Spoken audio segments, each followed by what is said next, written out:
हमारे मुल्कों से आजकल बहुत से लोग मलेशिया कंट्री मूव हो रहे हैं, काम की तलाश में, रोज़गार की तलाश में बहुत से लोग मलेशिया मूव हो रहे हैं। और अगर आप मलेशिया जाना चाहते हो तो आप मलेशिया कैसे जा सकते हो, और जो सबसे बड़ के बात कि मलेशिया में अर्निंग्स कितनी होती हैं, आप कितने पैसे अर्न कर सकते हो मलेशिया कंट्री में। आज की वीडियो में हम इन तमाम चीज़ों के ऊपर डिस्कस करेंगे।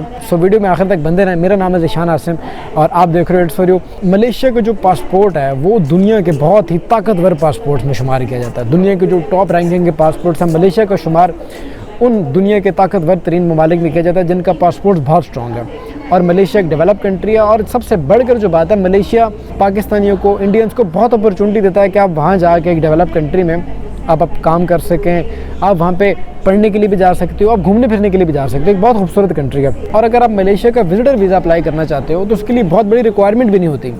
मलेशिया के विजिटर वीज़ा लेने के लिए आपको आपका पासपोर्ट, आपके पासपोर्ट साइज़ पिक्चर्स, आपका आईडी कार्ड, आपका एनटीएन, बैंक स्टेटमेंट और एक कवर लेटर आपके पास होना चाहिए। ये चीज़ें अगर आप बनाने में कामयाब हो जाते हो तो आप मलेशिया का विजिटर वीज़ा ईज़िली अप्लाई कर सकते हो।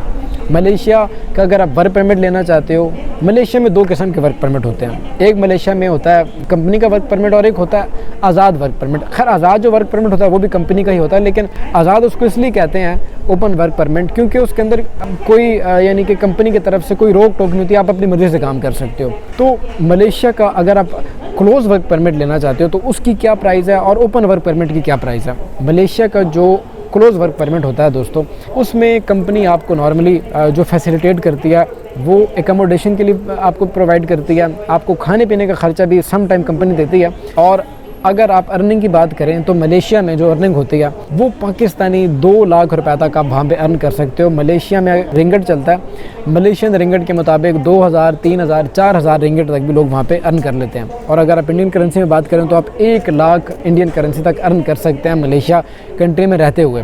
तो मलेशिया का अगर आप वर्क परमिट हासिल करना चाहते हैं तो इसके लिए आपको कोई ना कोई एजेंट हायर करना पड़ता है। उससे भी बेहतर ये है कि आप, अगर आपका कोई फ्रेंड, कोई रिलेटिव, कोई जानने वाला या कोई भी दोस्त अहबाब आपका अगर मलेशिया में काम कर रहा है ऑलरेडी, तो आप उसके द्वारा वर्क परमिट अप्लाई करें। उससे कहें कि वो आपके लिए वहाँ पे किसी कंपनी से वर्क परमिट आपके लिए निकलवाए। क्योंकि अगर आपका जो रिलेटिव है या कोई भी फ्रेंड है, अगर जब वो वहाँ से निकलवाएगा तो उसको ज़्यादा से ज़्यादा भी अगर खर्चा आ जाता है तो 50,000 पाकिस्तानी रुपए का खर्चा आ जाएगा, 60,000 का आ जाएगा। लेकिन अगर आप किसी एजेंट से अगर आप वर्क परमिट ख़रीदते हैं मलेशिया का, तो वो इस वक्त पाकिस्तानी मार्केट में 4 लाख से 7 लाख के अंडर आपको सेल कर रहे हैं जो एजेंट हजरात हैं।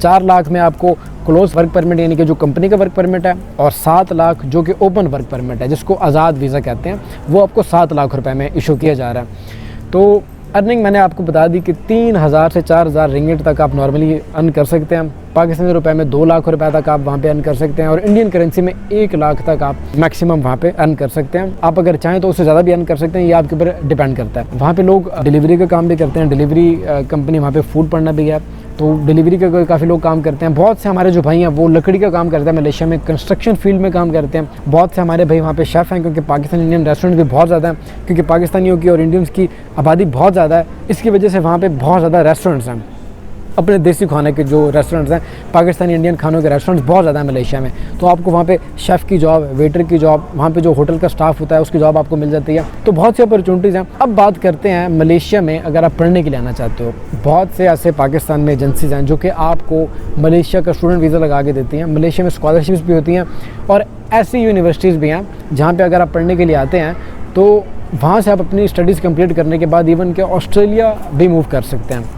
बहुत से ऐसे दोस्तों को मैं जानता हूँ जो मलेशिया, जिन्होंने अपनी स्टडीज़ कंप्लीट की और उसके बाद उन्होंने आगे ऑस्ट्रेलिया का वीज़ा लगवाया और वो ऑस्ट्रेलिया स्टूडेंट वीज़ा पे मूव हो गए, क्योंकि मलेशिया की जो डिग्री है वो मानी जाती है ऑस्ट्रेलिया के अंदर। और मलेशिया से अगर आप अप्लाई करते हैं ऑस्ट्रेलिया का स्टूडेंट वीज़ा तो वो आपका बहुत ईजीली लग भी जाता है। इसके लिए ज़रूरी होता है कि आप मलेशिया में अपने कुछ सेमेस्टर कंप्लीट करें या फिर एक डिग्री आप मलेशिया में कंप्लीट करें। इसके साथ अब बात करूँगा उन दोस्तों के हवाले से जो पूछ रहे थे सर कि मलेशिया में आजकल बहुत से लोग डिपोर्ट किए जा रहे हैं और मलेशिया अगर आप विजिट वीज़ा पे आते हैं तो क्या आप वहाँ पे आके वर्क परमिट में कन्वर्ट करवा सकते हैं। तो ये बात बिल्कुल सच है कि मलेशिया इन दिनों में बहुत से लोगों को डिपोर्ट कर रही है, लेकिन डिपोर्ट वही लोग हो रहे हैं जिनका ओवर स्टे हो चुका है, यानी कि जो विजिट वीज़ा पे मलेशिया में आए थे और वो जॉब ढूंढने में यहाँ पे कामयाब ना हो पाए और उन्होंने अपना स्टे ओवर कर लिया, तो उन लोगों को उठा के वो मलेशिया से वापस पाकिस्तान में और इंडिया में डिपोर्ट कर रहे हैं।